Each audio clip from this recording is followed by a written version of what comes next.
哎，哎，全哥你好，咋那么清楚呢？白天啊？白天在国外，什么国家？加拿大。加拿大是吧？啊，加拿大。那我第一次连怎么翻转来着？慢慢来啊，双击翻转啊，双击翻转。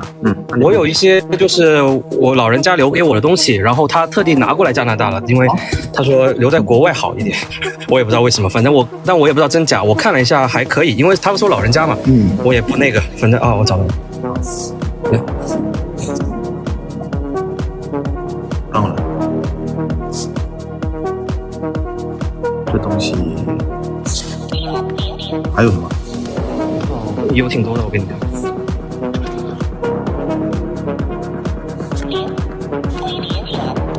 继续。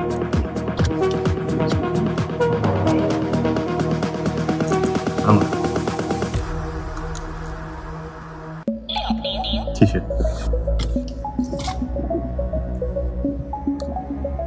你看看你干嘛？这个力气，这个重啊，人家爱留在哪留在哪。你看看你兄弟把你给气的，你看把你给气的咋地了？国内还能抢你呢，兄弟。那国内这不是有你在吗？有你在直播间，人家不是害怕被你喷吗，兄弟？你看你这个力气，哎呦我的个妈呀，兄弟，你看看你这咋的了？今天白天又受委屈了啊？那人家为什么那个了？不害怕被你喷吗？继续，继续，看过来，继续。看一下这个，继续。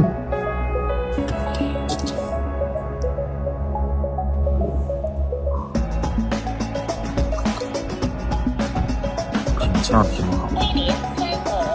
继续。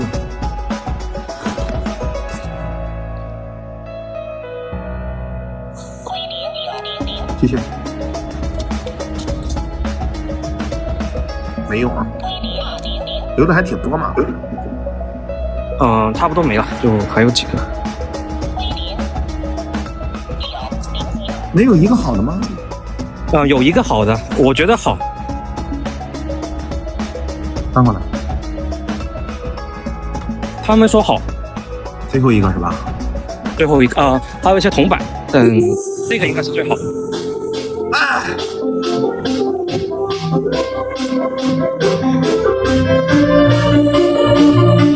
这3只鸟代表着我们的家庭、财富，还有爱情，当然也可以代表我们的事业。就让它带着我们直播间所有的粉丝们展翅翱翔吧，宝子们。